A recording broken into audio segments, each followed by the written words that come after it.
you can turn your back on the offense because you got Tom Brady running it. Look at the people Rex has had running this offense. You know what? I mean, you need to be involved. You don't have a Hall of Famer or, Norv Turner running coordinating your offense, or a Hall of Famer quarterback here. You need to be involved. So, again, I like the early things with Todd Bowles. I think even though he's a defensive-minded blitzing coach, I think he's the anti-Rex in a lot of ways. Well, let's hope so. Let's hope that means a winning record. JP, if they wanted to follow you, are you on Twitter? Or Of course he is. This one's easy. JP Pelzman.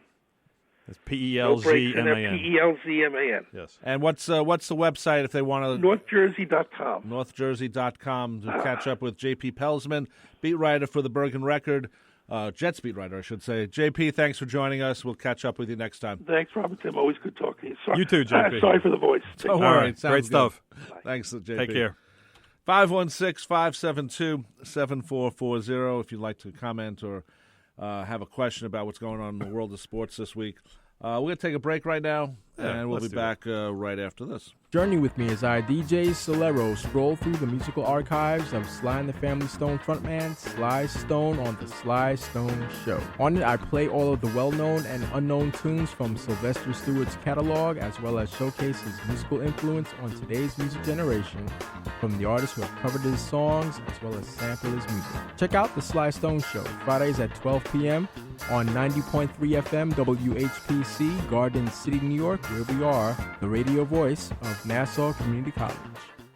Hey, I'm Kedner. And I'm Marjorie. Join us on the Haitian Caribbean Connection Wednesday from 6 to 7 p.m. We're excited to be your resource for fine music, events, and information for the community. We'll make you dance, relax, and romance with some smooth sound from Haitian Caribbean artists from yesterday and today. So sit back, enjoy your connection to Haiti and the Caribbean. It all comes to you on 90.3 WHPC, the radio voice of Nassau Community College, streaming live at ncc.edu/WHPC. WHPC 90.3, the voice of Nassau Community College, is looking for individuals, businesses, charities, or organizations in our local global community that would like to donate to support our radio station. Whether you listen locally or online, here's how it works. Go to our webpage at ncc.edu/WHPC and click Donate Now. On the upper left-hand corner of our webpage, click Make a Gift. There, you will see pull-down menus and complete instructions for donating to WHPC. Any dollar donation you can give will help defray our operating costs. If you have already donated, thank you. It's greatly appreciated. This message was brought to you by the radio voice of Nassau Community College, WHPC. Streaming online at ncc.edu/WHPC.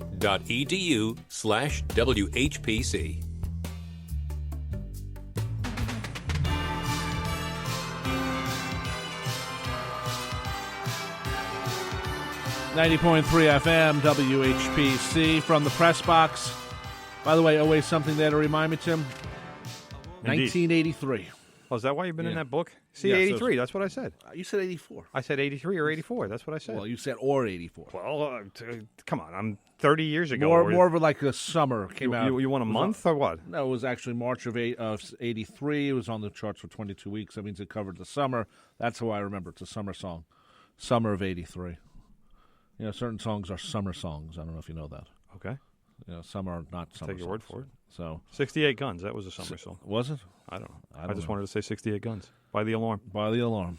Anyway, you're listening to From the Pressbox. We're here every Monday, 10 a.m. to 11 a.m., part of the huge sports complex here at WHPC. We have, let's see, what's the one? We have Sports Talk on Thursdays from 9 to 11.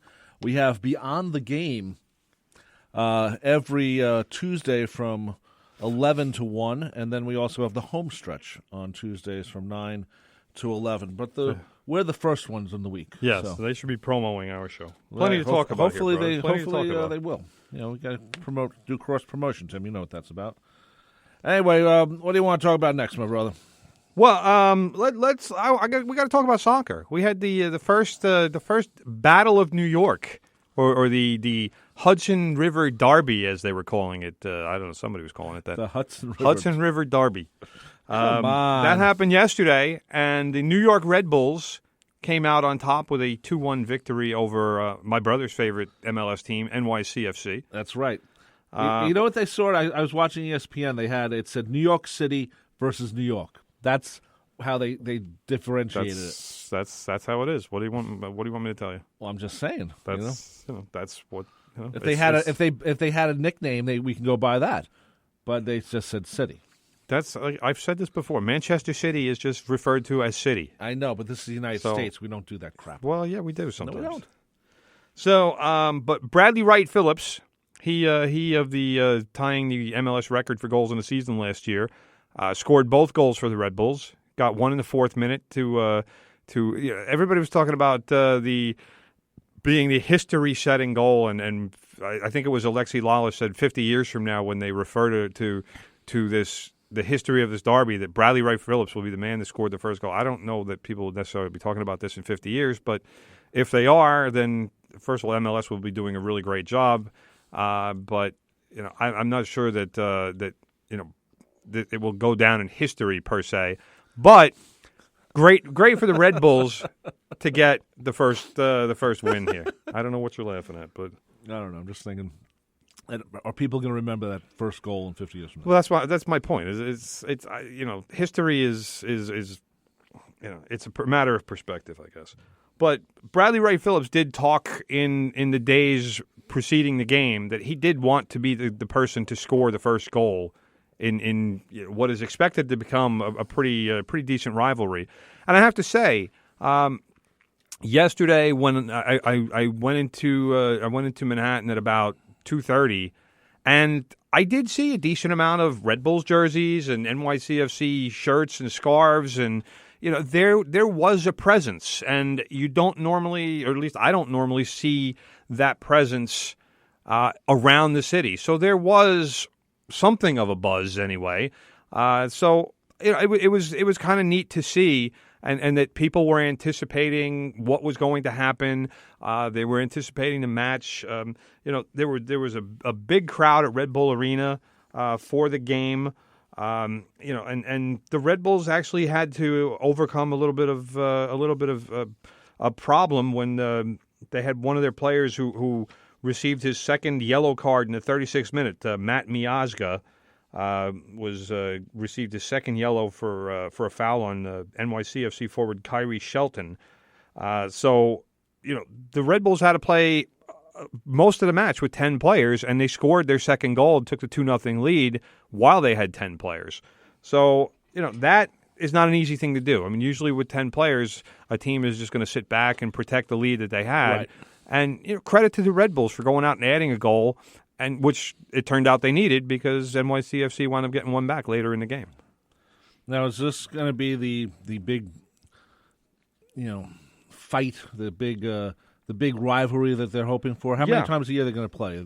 Is there a special additional games that the rivalry gets because of their rivalry? No. I mean they'll play twice a year, which is what they do. One at home, one on the road. I mean that's fairly standard. But I'm trying to find the attendance from this match, and for whatever here it is, 25,217 at Red Bull Arena, which is a sellout basically. For them that is a sellout. I'm looking at my post game notes here. The 15th regular season sellout at Red Bull Arena since it opened in 2010, and only a couple hundred off of the all-time biggest crowd, which was 25,483. That was against the Houston Dynamo on June 30th of 2013. Now the Red Bulls are still undefeated at home and are now 4-1-4 for 16 points, which has them in third place in the Eastern Conference. Although they do have a couple of games in hand. So as far as where the Red Bulls are this season, I think they have thus far exceeded anybody's expectations. And I've said this before, they needed to because of how the season started and the unceremonious dismissal of fan favorite Mike Petke. But you know what? They're getting it done, and so far it's going well, and I see no reason why it shouldn't continue. But Bradley Wright Phillips has been a little bit of a surprise. I mean, he now has 4 goals this season, which leads the team, and it's obviously not the pace he scored at last season. But without Thierry Henry, I don't think anybody should expect Bradley Wright Phillips to score 28 goals again. So, he needs to be that central player for them and to be that focus of the offense. But I see this team as being a different team than last year because it's not as much of an offensive minded team. So I don't know. I mean, I like I said, I think it was a great day for soccer in New York yesterday. It was good to see the different sides coming out and supporting each of their teams. I know that the Red Bull fans look at the NYCFC fans as kind of Johnny-come-lately and where have you been? There was a big banner that was lifted by the Red Bulls fans yesterday that was in NYCFC light blue, and it said 20 years too late and 1 stadium short, which obviously was a dig at them playing at Yankee Stadium as opposed to their own stadium. And the fact that it's a new team. They're still looking for a place to play. And plus, I was just going to bring up, yesterday when I was on my way here to the station, it was Mother's Day. I was going to do 1 hour of the show, and then we had brunch with our mother. They had signs all over the place for the Cosmos. They had a game yesterday over at Stewart Stadium over at Hofstra, which is right down the street from us. Yes. And I think it's this week or last week or whatever. They're still trying to do the plans to bring the Cosmos to Belmont. Now, the original plan was the idea was the Cosmos were going to get into the MLS, and then they would go to Belmont. That's it's not going to happen. But now can the Cosmos afford this big project they want to bring to Belmont? Plus, a lot of people in Floral Park don't want it there because they're all worried about traffic. But there's traffic there anyway because it's Belmont. Exactly. But do the Cosmos have the money to build this new stadium and this new complex? And also with the NYCFC looking for a place, Belmont would have been a great place for them. They're thinking of Flushing Meadow Park. I'm not sure they're going to get that because it's a park. I wonder if park. I wonder if the two of them could share a site, or if they would want to. I don't know if the Cosmos would want to share a site with an MLS team if they have no chance of getting into MLS themselves. Yeah, but if it helped them pay for the stadium, look what the Giants and Jets did. Even though I hate MetLife Stadium, they are sharing the stadium. Right. I mean, I suppose it is a possibility just because how many sites are there in New York? There aren't. I mean, there are, but you need an ideal place. And you need that situation with traffic and mass transit and whatnot. And there's a train that goes to Belmont. Right. And so that's why I think it could be a site for NYCFC in the future. But, how big do the Cosmos want to be? And if they're playing in a stadium that will be designed, I would assume NYCFC will go for a 25,000, 30,000 seat arena. Right. Would the Cosmos want to play in something like that, given that I think for them 10,000 fans would be an achievement on a regular basis? Stadium, I think, is like 12,000 total. But do they fill it? No. That's my point. So, it would be great if the Cosmos could get special events, and when Pele comes to town, maybe they'll get 20,000 or whatever, or if they can arrange maybe international doubleheaders or do something like that. Yeah, I can see that. That's all so far down the road right now that it's going to be interesting to see if they do work together. Because if I'm them, I am doing that. Tim, we got about a minute left. Anything left on the list that you bothered by? Yes, Michael Pineda of the New York Yankees struck out 16 Baltimore Orioles yesterday. That is the second highest, or tied for the second highest total in New York Yankees history. Anybody with any sense of history whatsoever knows that Ron Guidry struck out 18 Angels back in the glorious 1978 season. One other thing I want to say: Tom Brady says that Brady's father is saying there's no proof. His agent is screaming that the Wells report is dubious. Are they ignoring the fact that Tom Brady sent text messages to this ball guy probably 20 times? Yes, they are. And then claimed that he doesn't know the guy? Yes. I don't know about anybody who's listening to us.